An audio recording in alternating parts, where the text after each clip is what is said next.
Assalamualaikum warahmatullahi wabarakatuh. Perkenalkan, nama saya Anissa Aziz. Yuk, mari bersama-sama kita belajar manajemen investasi. Bagaimana cara berinvestasi di pasar modal. Pasar modal yaitu kegiatan yang berhubungan dengan penawaran umum dan perdagangan efek perusahaan publik yang berkaitan dengan efek yang diterbitkannya, serta lembaga dan profesi yang berkaitan dengan efek. Pasar modal bertindak sebagai penghubung antara para investor dan juga perusahaan maupun instansi pemerintah melalui perdagangan instrumen melalui jangka panjang seperti obligasi, saham, dan lainnya.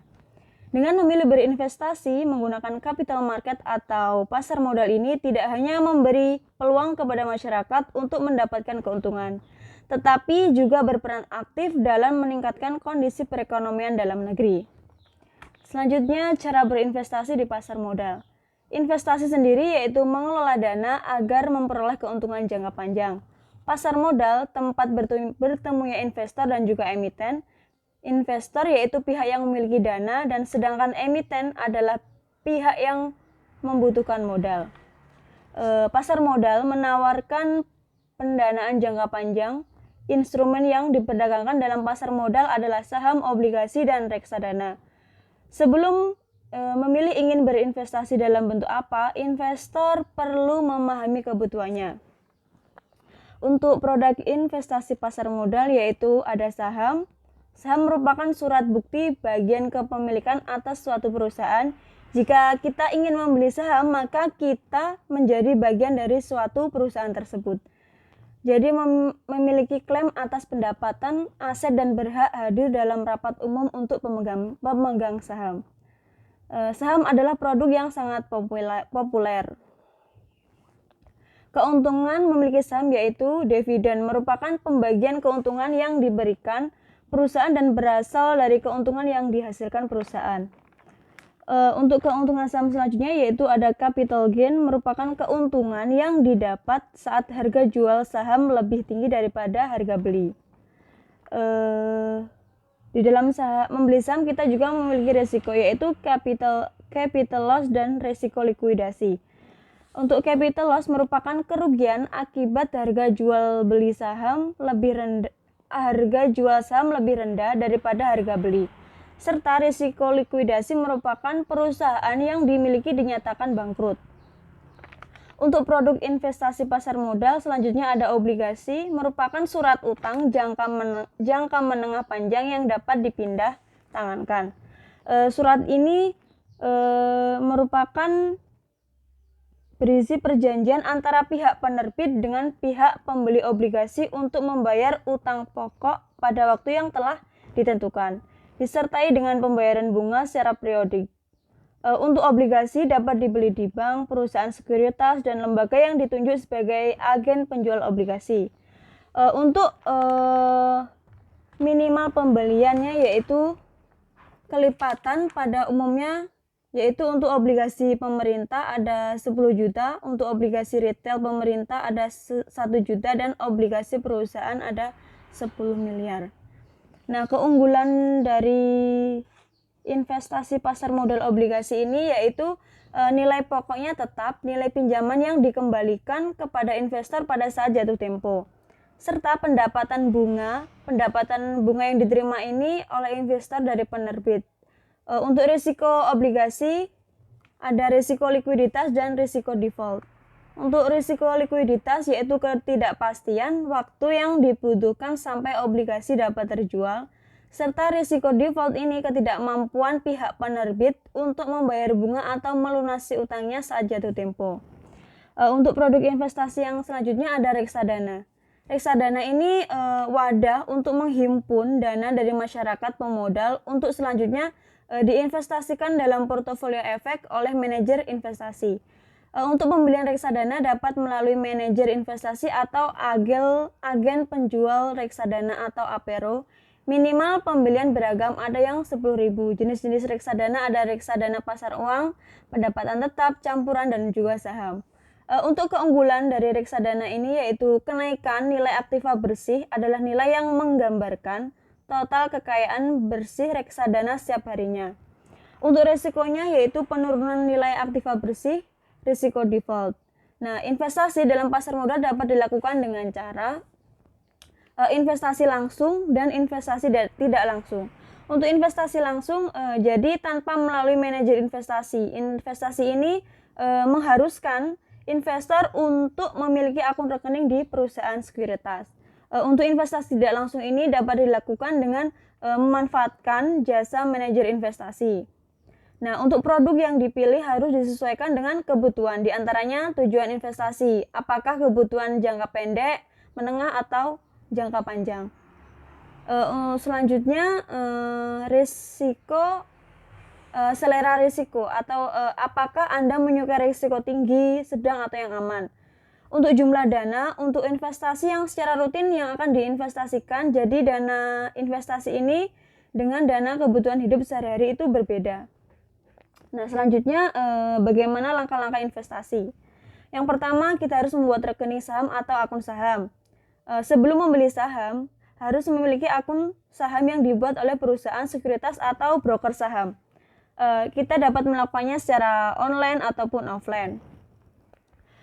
Untuk dokumen yang perlu disiapkan yaitu KTP dan data ahli waris, buku rekening tabungan.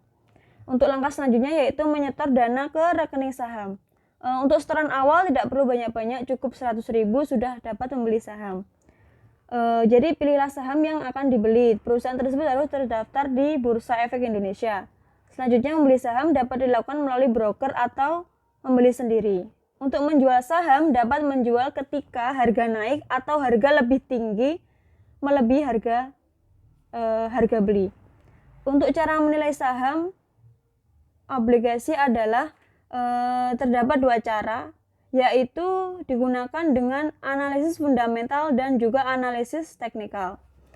Untuk teknikal, analisis ini biasanya ditujukan untuk mendapat profit dalam jangka pendek dan paling lama sekitar 1 bulan. Dalam analisis ini, saham murah bukan hanya berarti saham tersebut turun, namun telah disiapkan melalui rebound. Dengan begitu, dapat memanfaatkannya yang untuk memperoleh keuntungan jangka pendek. Nah, ada 3 cara yang dilakukan, yaitu dengan analisis indikator, support resistance, dan juga analisis tren. Untuk analisis fundamental, analisis ini biasanya digunakan apabila memiliki saham untuk diinvestasikan dalam jangka panjang. Jadi berdasarkan analisis fundamental ini adalah dengan menilai valuasinya. Terdapat 2 cara, yaitu digunakan untuk menilai, yaitu menghitung price earning ratio dan price to book value. Jika per saham di bawah 8 kali atau PBV-nya di bawah 1, maka saham dapat dikatakan undervalue, dan sebaliknya. Namun jika ingin menganalisa dengan lebih spesifik, dapat dilakukan dengan membandingkan PR atau PBV dengan saham sejenis yang sektor industrinya serupa. Nah, jika saham yang dianalisa memiliki PER cenderung lebih kecil dibandingkan saham sejenis dari sektor industri serupa, maka saham tersebut undervalue, begitupun sebaliknya.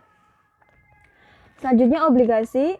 Karakteristik obligasi ada bunga atau kupon, nilai nominal atau face value atau par value, dan juga maturity yaitu jangka waktu jatuh tempo.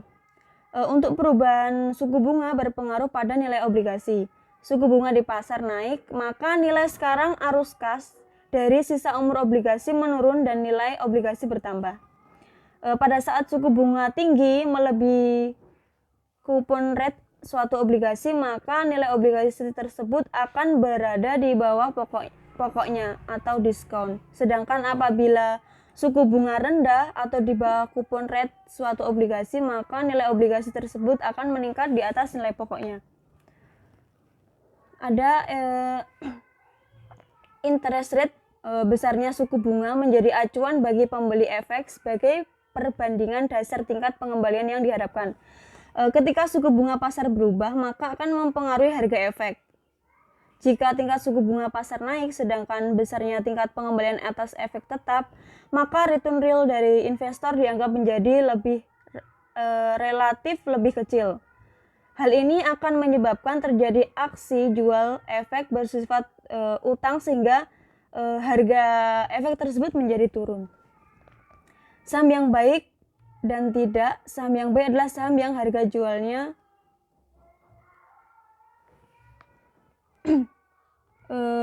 bagaimana metode yang digunakan serta membuat portofolio dan manfaatnya. Portofolio adalah kumpulan instrumen investasi yang dimiliki seseorang investor atau sekumpulan investor. Di dalam akan terlihat di mana saja Anda mengalokasikan uang dalam berinvestasi. Untuk portofolio ini juga berisi kumpulan saham, obligasi, reksadana, dan berbagai instrumen lainnya. Langkah-langkahnya untuk membuat portofolio yaitu menyiapkan anggaran investasi. Melakukan investasi memang bisa mendatangkan keuntungan, tetapi pengelolaan anggaran keuangan sebelumnya pun harus diperhatikan. Untuk investasi bisa dilakukan dengan menyisihkan 10% atau 20% dari penghasilan. Yang terpenting adalah disiplin dan konsisten.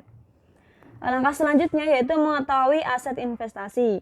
Cara membuat portofolio investasi berikutnya adalah dengan menentukan investasi yang tepat. Berbagai hal bisa kita pertimbangkan, mulai dari modal, jangka panjang, pengetahuan, juga resikonya. Untuk investasi jangka panjang sebagai alokasi yang tepat, memilih jenis investasi jangka panjang menjadi suatu hal yang disarankan. Langkah selanjutnya yaitu tinjauan portofolio. Dalam menjalankan investasi, tentu kita bisa saja mengalami masa-masa dengan jalan yang terjal atau tidak mulus.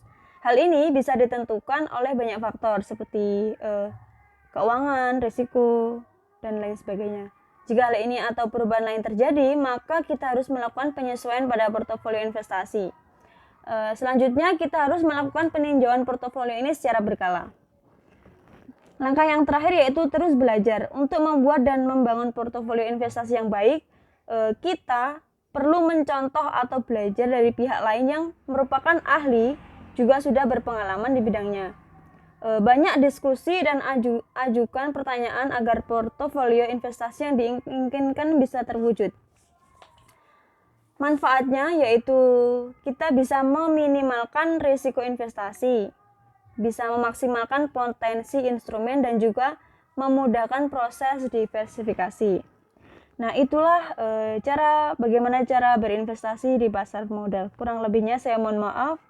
Wassalamualaikum warahmatullahi wabarakatuh. Terima kasih.